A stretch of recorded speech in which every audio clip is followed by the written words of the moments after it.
How's it going, everyone? Data here, and welcome back to the Seattle Kraken franchise mode here on NHL 22, episode number 1, the official beginning of year number 1, the 2021-22 regular season. In the last one, we redrafted the Seattle Kraken according to how I believe that the team should have been drafted, if I were the general manager of the team, that is. And we did that through the roster editing so that all of the actual offseason moves in the real NHL were able to stay the same. I didn't have to redo the offseason because I went in the expansion draft, etc., so on and so forth. So if you didn't already, make sure you watch the introductory episode.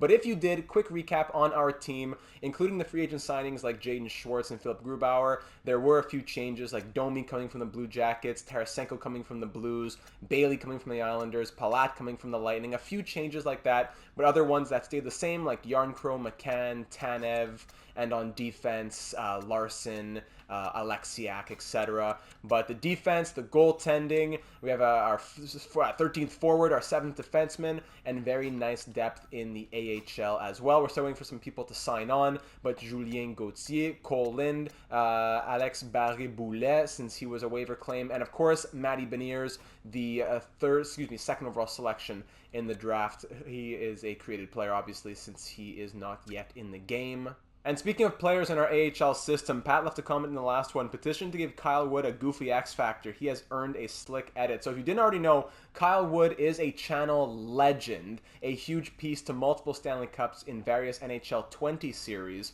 So in NHL 22, now he is back in the game. He was in the second division of Germany last year. Now he's in Extra Liga, so we brought him back to the NHL. You're not able to edit your players or their player types in the franchise modes, but you're able to edit their X Factors. So the guy's 25 years old, 74 overall. He's not going to be a big piece of this franchise, I don't think. He'll be a 7th defenseman here and there, but I doubt he'll become a full-timer. It would be great if he did, don't get me wrong, but I'm not sure if he will be.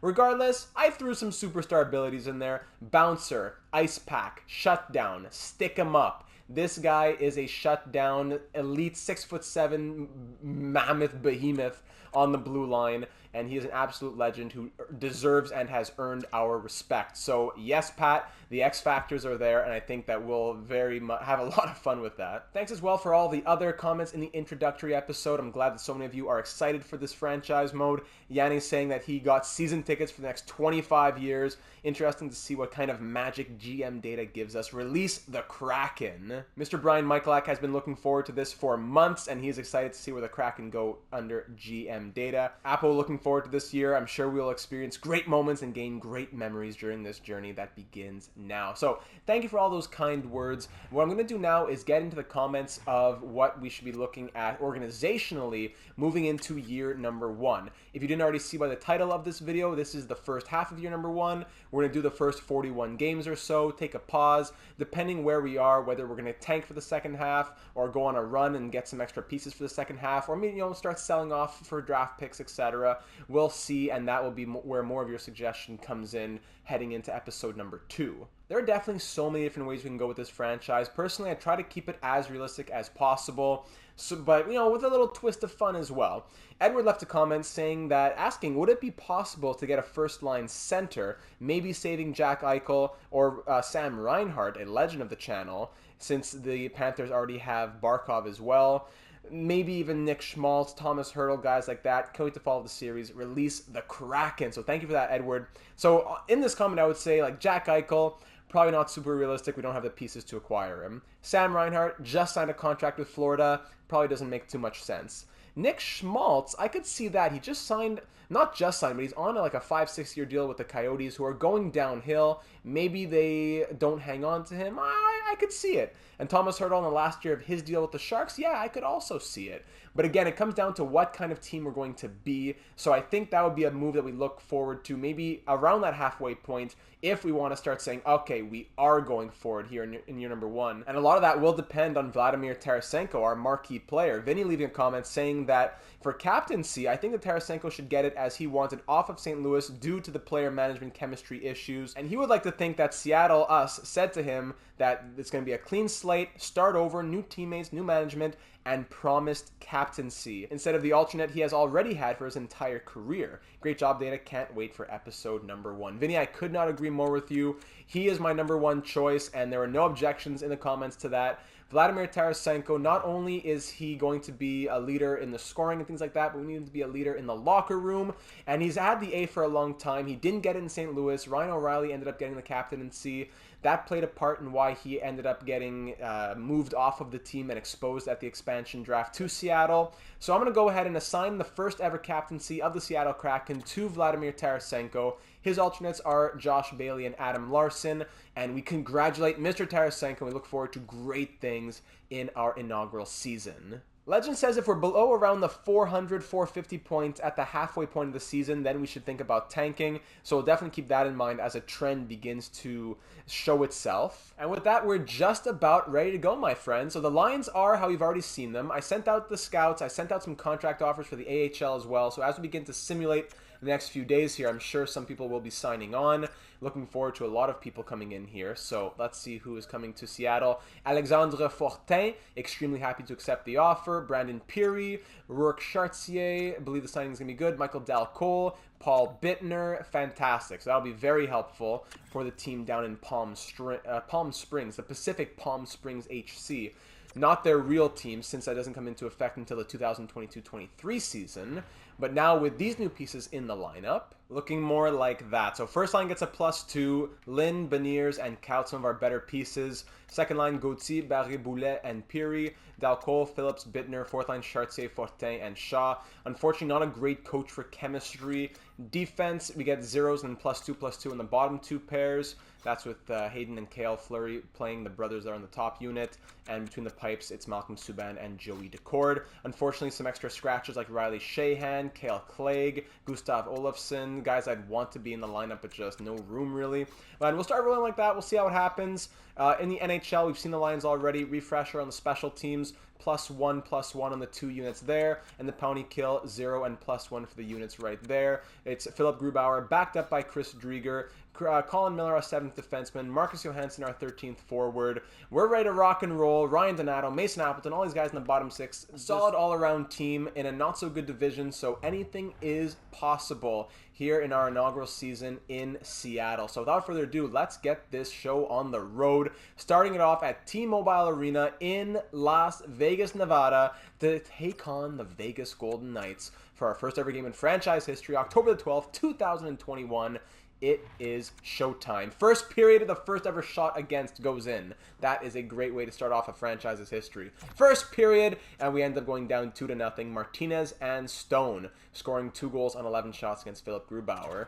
Second period now, 2-2, huge comeback. Justin Schultz on the power play scoring the first goal in franchise history, and then Mason Appleton scoring the first even-strength goal in franchise history, tying this game up at 2, outshooting Vegas 21-18. Huge showing here in the second period, and we're headed into the third with a lead now, just 38 seconds in as Max Domi makes it 3-2, and we now have our first ever lead in franchise history. It's going to be a lot of firsts in franchise history here. Power play opportunity for the Kraken once again. Nothing coming from that one. Under 10 to go. Hanging on to a 1-goal lead. I'd love to add to it some of those big boys up there. We've had some good depth scoring from Appleton, but a minute left to go, and the Seattle Kraken come all the way back from down by 2 to win their first game in franchise history on the road. A score of 3-2, shots 31-27. A great way to start off the episode. Schultz getting the highest star on our team. Stone getting first star of this night nonetheless, even despite the loss. And Philip Grubauer, third star of the night, 25 saves on 27 shots. Great way to start off this franchise's history, 1-0. We have a few games on the road right now, so we're going to simulate these. We're taking on Nashville, then taking on Columbus, but back at home in Climate Pledge Arena is what I want to see. And then even Philadelphia, New Jersey. Then our first home game will come against the Canucks, and that'll be the 6th game of the season. So let's simulate on the calendar up until then and see how we're looking as we come around the corner here. First week of play, we beat the Predators 4-3, Kalle Yarncrow against his old team. We get shut out 4-0 against Elvis Merzlikins and the Blue Jackets. Max Domi couldn't find a goal against them. Philadelphia Flyers, Shane Gostisbehere up against his team. We lose in a shootout 4-3. Head coach replaced the player down there. And the New Jersey Devils, a third for Johansson and a fifth. I'll pass. The Devils, we have Will Butcher from their team, and we lose 4-3. So through our first 5 games, we are 2-2-1, but 0-2-1 in our last 3 games. So the Canucks are 2-3-0. We're 2-2-1. Pacific Division rivalry right here. The first game we ever play on our home ice at Climate Pledge Arena. Let's put on a show for the fans. First period, 3-1 Canucks. Garland, Hoglander, and Dowling. 3 goals, right, bang, bang, bang. The first 2 coming in the first minute 20 as well.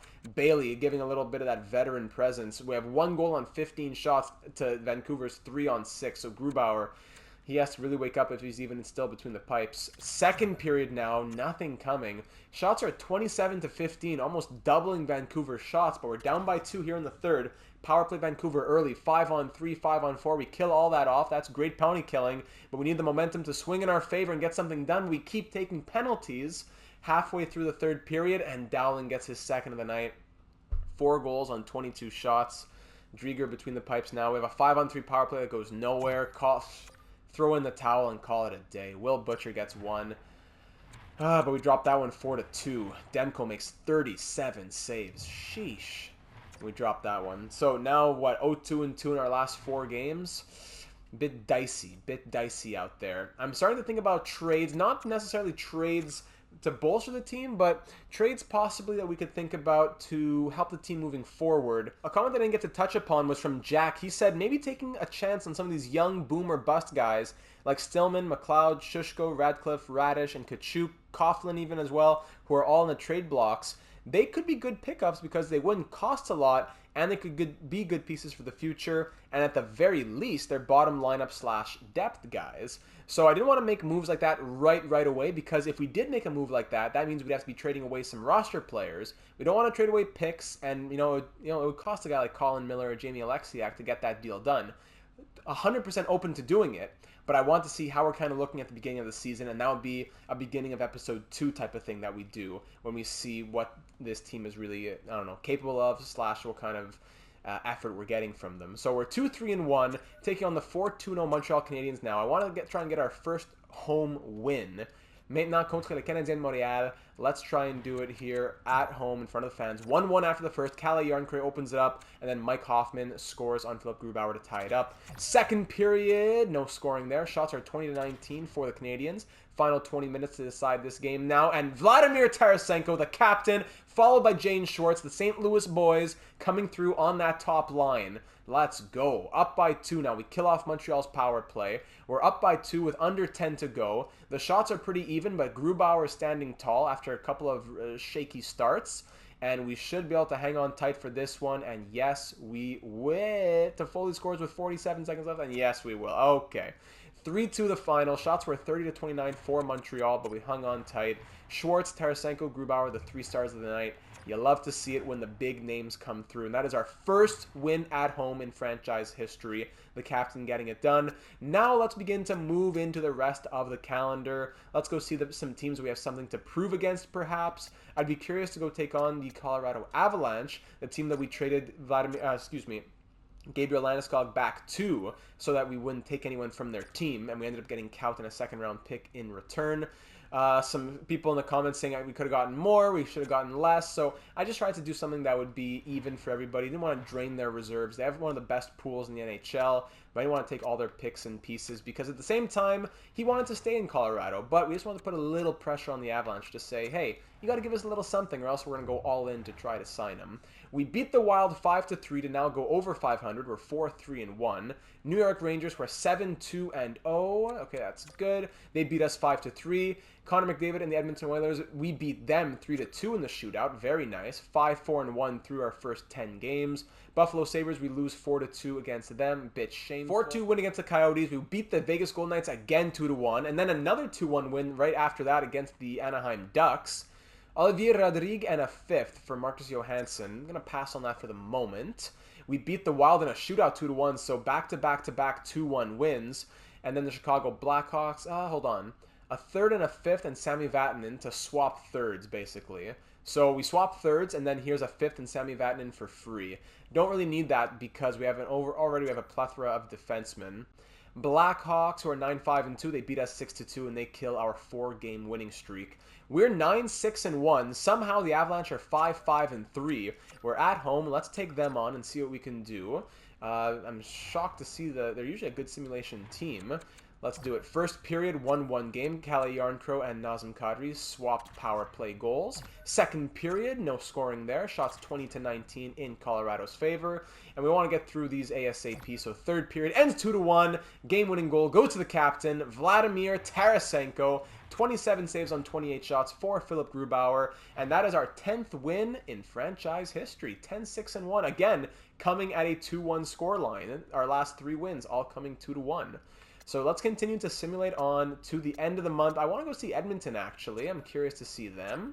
We'll move into the month of December, and then that is where we will take a pause after the game against Edmonton to look at the standings, look at the stats, and evaluate the franchise as a whole.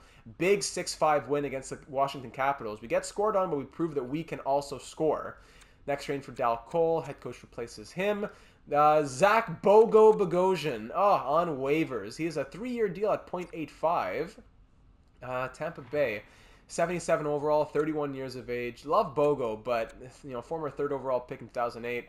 But I can't do it. We have enough defensemen on this team. Hurricanes are 6-10-2. We beat them at home 3-1, and then we beat the Lightning on the road 4-3. We're in Florida for a little Florida swing, and we beat the fully healed, good. And then we beat the Panthers as well 4-3. Now we're on a 4-game winning streak. We beat the Sabres 6-3. So here's some nice wins that we're putting together, and we beat the Red Wings 2-1. Okay, we're at the top of the Pacific Division, and we're 16-6-1. Really turning things around. We're on a 5-game winning streak right now.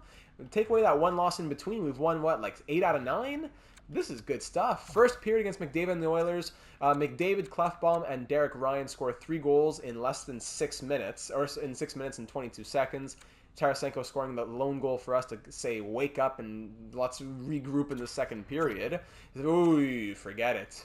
Draisaitl, Ryan, and Nurse, 6-1 Oilers. Let's just call it a day. 6-4. Okay, well, hat-trick from Vladimir Tarasenko. He had a little bit of heart tonight, and Jake Bean scored on the power play, but that second period was deadly as we dropped this one 6-4 the final. Vladimir Tarasenko, though, the hat-trick, and he is carrying this team. Let's see how much he's carrying when we look at the stats and standings. So don't look now, but after 24 games, we are the 3rd best team in the NHL. We're up here with Anaheim, actually, so that's pretty crazy. Tampa and Boston ahead of us. They have games in hand. We are leading the Pacific Division as well by, I guess we're tied, but technically in first. Calgary, San Jose, and Vancouver all right behind us. It's a pretty competitive division, I do have to say. Even Edmonton at the absolute bottom are still above 500 at 10-8-4. So the Pacific, although in real life I don't think it'll be so tight, very, very tight at the moment. We'll see where this goes down the road. Vladimir Tarasenko, 10 goals and 19 points in 24 games. Palat, a -11. So that second line seems to be struggling a little bit. 18 points in 24 games for him. Kalle Järnkrok, 17. That's very nice to see. Justin Schultz is doing well, our highest scoring defenseman at 17 points as well. McCann, Schwartz, both with 15. Bailey, Domi, both with 14. Ryan Donato, 11. Bean, 9 with a -5. Appleton, Alexiak, Tanev, all with 7. Gambrel, Butcher, Ghost, all with 6. Christian Fischer, 4. 5. Adam Larson with 4. Goaltending here, Philipp Grubauer is 15-5-1 with a .904 save percentage and 2.74 goals against. Chris Drieger is getting eaten alive, 1-4-0, sub 900 save percentage and over 3.25 goals against per game. As an 84 overall, kind of shocking, I have to say. So I hope that he can start to turn things around. In the AHL, I'm just very curious to see if that X factor is helping Kyle Wood. Not with the scoring, but 3 points and a +5. Love to see that from Big Kyle. We'll probably make a couple changes here. That we're scoring well, but that plus-minus is a bit scary. If I swap, at the same time, we got to keep track of chemistry. Like Palat, fantastic second-line chemistry. Järnkrok, also fantastic. And Bailey, very good. So if I could find someone to swap with Bailey, maybe, then that could work. Only option they're giving me +1s. And Bailey has the best plus-minus on the line, actually. So you know what? I'm going to move away from just solely looking at chemistry. I'm going to put Palat onto the 3rd line, bring McCann up, and then put Appleton at center, I believe. 70 face-offs, Donato 70. So you know what? Let's do that. And there we go. We'll roll like that. Not great for the chemistry, but we'll see how that works out. Defense, +3, +4, -5, -4, +2, and 0. Can I swap Jake Bean around, perhaps? Doesn't help the chemistry. Maybe Butcher can move around. Butcher can move down and Ghost can go up. Let's try that out. Why not? Let's go a little crazy here. Shane Gostisbehere, I know you have the potential to be amazing. You've had some tough years, 81 overall. Show me if you got something special by playing with our top defenseman in Justin Schultz, and let's go from there. So back to the calendar we go now, and the next game I'd like to see would be up against the Anaheim Ducks, our rivals here in the Pacific Division. Made those line changes, see if they change anything. If not, we can swap it back, because they were working. I would just like to see them working even better. Pittsburgh Penguins are 11, 12, and 2. We beat them 4-3. The Lightning, okay, this is interesting now. The Lightning want me to give them 2 third-round picks and Riley Sheahan, who I'm not really using, in exchange for Radish, which is nice, a 4th, a 6th, and a 7th. So basically, I would take Sheahan out of that deal even. It's just Radish, a 4th, a 6th, and a 7th for 2 thirds. Interesting. Again, this is something we have to consider. Now, giving up Sheahan will not be an issue. It's the 2 third-round picks that I'm not sure I want to give away, because those can be extremely valuable for replenishing the system and giving us good trade value for future trades. Jamie Alexiak is injured with an injured foot, they say, so we're going to swap him out. On the third pair, it'll be Jake Bean with Colin Miller, getting his first taste of Seattle Kraken action. Dal Cole, let me fix that in the AHL as well. Fantastic. Canucks are 15, 10, and 2. They beat us, not sure by what score. This is extremely, excruciatingly slow. Still slow. And then, oh, okay, just let me just hop over here. So we didn't even take on the Canucks. What? Was this the... I don't know. Well, I don't know. EA, I don't know. All right, anyways, we're on a 4-game winning streak. Hey! 4-2 win against the Jets, 5-3 win against the Blue Jackets, and 3-2 win against the Sharks to put us at a record of 27-1. Now the Ducks are 18, 10, and 2. Looking at the Pacific Division, we are now tied with the Flames and 3 points ahead of the Ducks. It would be great if we could extend that lead to 5 points with a win here in Anaheim. We have 2 games against the Flames in the next 2 weeks as well, so really big matchup in the Pacific Division. First period against the Ducks here ends 0-0. Second period, 1-0. Jaden Schwartz on the power play.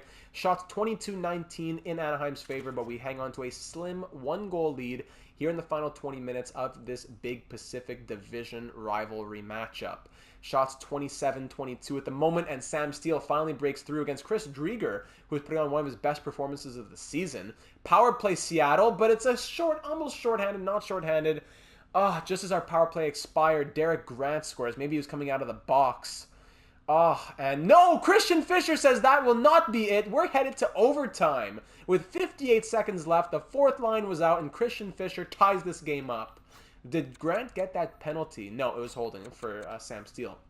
Okay, so shots are 36-28, and it's 2-2 headed into overtime. Even if we lose, that's a huge, huge goal to give us that extra point. Are we going to see a shootout? Yes, we will. And in the shootout, the Ducks take it. Shattenkirk scores, Bailey ties it up, and Henrique gets the winner. Shots were 37-30 in the end. Maybe we didn't have much business being in this game, but we came back, fought hard, and we get that extra point. So in the end, it was not too shabby. So 27-2 now is the record. Let's go see this game against the Calgary Flames. Alexiak is fully healed, so let's see how Colin Miller did. Colin Miller, 3 games, +2. All right, good stuff. Alexiak comes back now. He has a +7 with 8 points in 26 games so far this season. He's been pretty solid back there. He's a big boy, 6'7", I believe. Boston wants 2/3 and Sheahan for a second. I will pass. Edmonton are 11, 13, and 5. Wow, but hey, of course they beat us 3-2. Toronto Maple Leafs, they have a good winning record. They shut us out 6-0. Woo. Coyotes, we beat them 5-3. Now, actually, you know what? Well, let's go see the Flames when we're at home. We'll sim through the game on the road against Calgary. Big matchup here to try and get back in the lead of the division. We shut them out 4-0. How about that for a big statement victory? Bang. 3-1 against the Canucks. That's a 3-game winning streak for us now. Philadelphia Flyers beat us 4-1. And now we're 23-10-2, taking on the 23-9-3 Flames. This is going to be a good one. They are just 1 point ahead of us in the division, closing in on the halfway point of the season as well. This is quite the stretch we've got going here.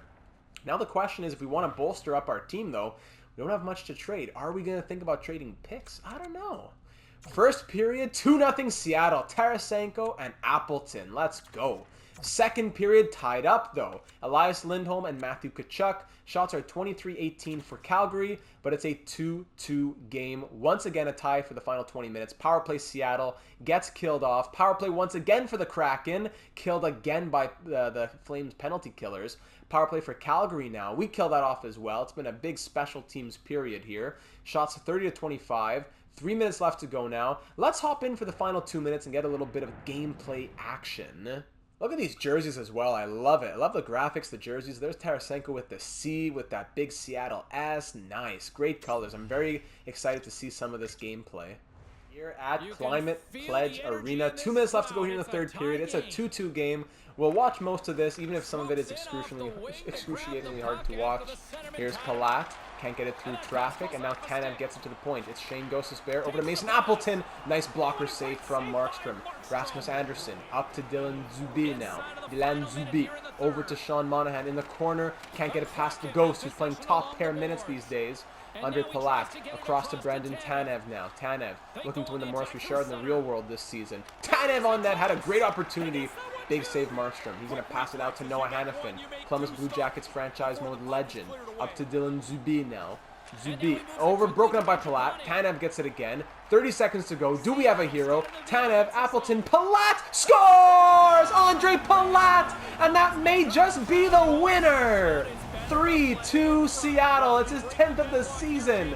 Andre Palat, let's go.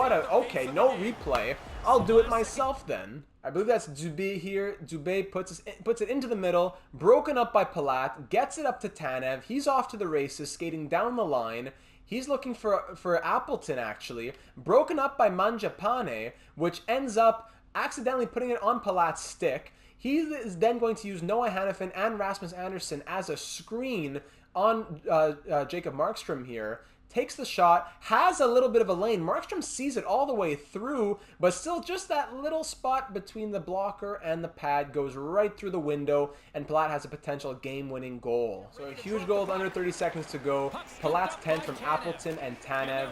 Could that be the winner? Mark Giordano, the player who did not come to Seattle, glove save Grubauer, as we took Phillips instead due to cap constraints. Defensive zone face-off here, won back by Lindholm. Tanev, glove shoulder save there by Grubauer. Empty net here. Lindholm gets it for Ghost. No, actually for Goudreau, excuse me. But then Ghost gets it out. Tarasenko to Schwartz. Tarasenko, look at that. Selfless. So kind of Jaden Schwartz to give it to the captain. And that's going to be his team leading. You're going to tell me in a second here. Team leading 19th of the year and 2nd of the night to ice it. Calgary has one last final push again. Tanev in front, redirected, stopped by Grubauer. Another save from Grubauer. 2 seconds left, and this will be a huge 2 points for the Kraken against a bitter rival now, I guess, as they are becoming in the Calgary Flames. Going to be excited to see how that looks in the divisional race. Palat the hero in this one as he gets the game-winning goal. Shots were 36-34 for Calgary, but Grubauer stood tall, and we take away those 2 points. So with that win, we now go 1 point ahead of the Flames and the Canucks. We have a big matchup against Vancouver coming up as well. We're going to start wrapping up this episode. That's game 36, so 37, 38, 39, 40 against Winnipeg, 41 against the Avalanche. That will be where we end off at the halfway point of season number 1 here. Still some big matchups to go. Frederick Claesson going on waivers. I will decline that. Too many defensemen. There's just too many good defensemen as well. We're already stacked in the AHL as well. Like guys like Hayden Fleury with the medium league potential, I want them to get more opportunity, but it's unfortunate without much room. 4-3 overtime loss, 2-1 loss, 4-1 win against Ottawa, 3-2 shootout win against the Winnipeg Jets, and we're now 26-11-3 coming up against the Colorado Avalanche in Denver, Colorado. They are now 20-13-5. They've turned things around. Let's see if we can end off with a 27th win. First period of game 41, Avalanche take the lead. It is Nichushkin against their old goaltender, Philip Grubauer. Second period, 2-1 as McKinnon scores on the power play. But Max Domi, late in the second period, gives us a little bit of life, a little jolt of energy headed into the third period. Shots 20-19 in our favor. We're down by 1. Who's in net as well for the Avalanche? It's Pavel Francouz here.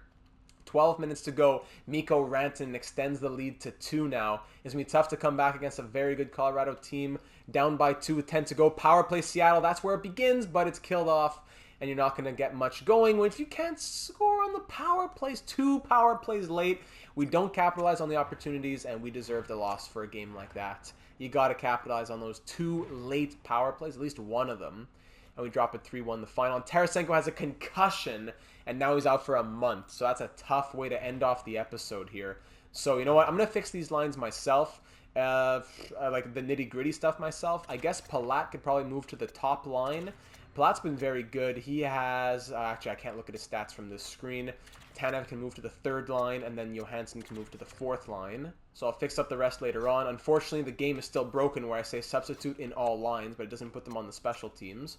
So that's something that has not been fixed in NHL 22, unfortunately. 26-12-3 is our record at the halfway point. 41 games down, 41 games to go. We're 2nd in the Pacific Division. Now our leading scorer has gone down for a little under a month with a minor concussion. In the entire NHL, let's see how we're looking. Calgary 1 point ahead of us. Vancouver 4 points behind us. In the entire league, though, we are still a top 5 team, I think. Actually, wow, look at that. The top 2 teams are from the Pacific Division. We're 2nd in the NHL right now. My goodness, was not expecting that. It's, you know, it's part of it is some simulation luck, and part of it is that we put together a solid team in the expansion draft, I do have to say. Tarasenko 36 and 41, Schwartz with 30, Palat 29 and a negative 13. Hopefully being on the top line is going to help him now. Yarncrow 26, Schultz 25. Great season for him so far. Domi 25, McCann and Bailey both with 22.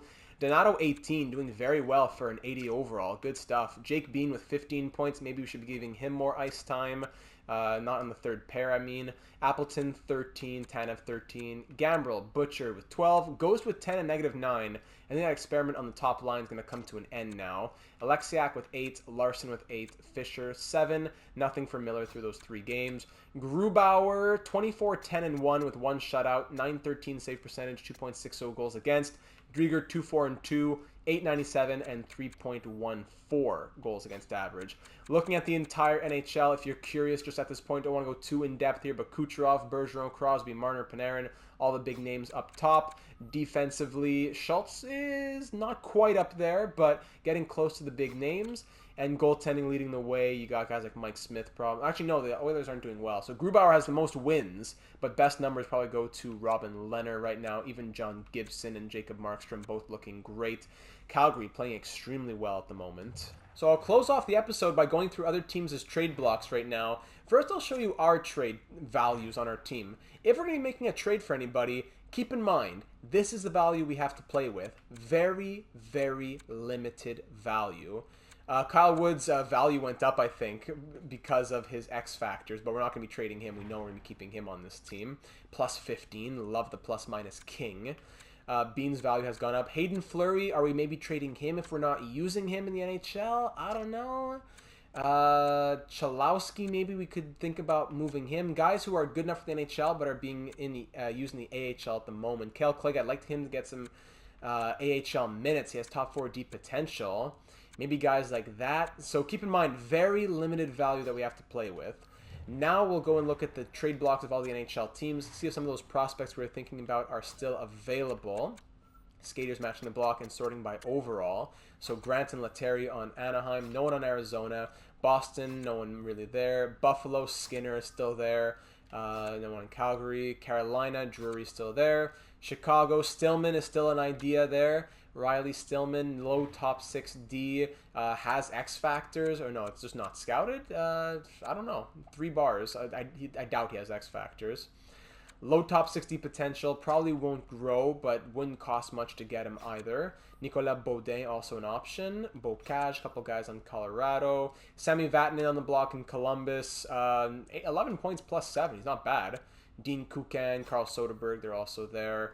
Klingberg, Suter, Ben, Glendening, Raffle, Como, a lot of names over in Dallas. Expiring deal for John Klingberg, but a lot of trade value. Detroit Red Wings, Nemesnikov. Oilers, Ryan McLeod. He has 27 points in 39 games in the AHL. Low top 6 potential. 2-way forward with good defensive attributes. Also think about Philip Broberg. He has some good numbers with medium top 4 deep potential. Raphael Lavoie. He's in the in the juniors. No, he's in the AHL, but not playing. Florida Panthers, Hornquist, Thornton, some older guys, good veteran guys who are solid enough and don't cost a lot. Nilachari, Radko Gudas, Philippe Dano over on the LA Kings. Fits forward line 2 perhaps. 7 goals, 19 assists. Victor Arvidsson, Alex Edler, Dustin Brown, Martin Furk. No one on the Wild. Canadien Montreal, a couple pieces. Grimaldi on the Preds. Subban Damaris on the Devils. Zarnik on the Islanders. No one there on the Rangers. Senators, Ponce Saberg. Flyers, Cam York, Shushko, Ratcliffe. So still thinking about those guys perhaps. Medium top 6 forward potential for Ratcliffe. And Sushko, low top 9, former 4th round pick. He's a sniper. Cam York even wouldn't be too crazy, but again, it's a trade value. Carter, Boyle, Rodriguez on the Penguins. Sharks, Burns, and Carlson. Blues, James the Real Deal Neal. Radish, Kachuk still on the block over in Tampa Bay. Top 60 potential for Radish. 2nd round pick, power forward.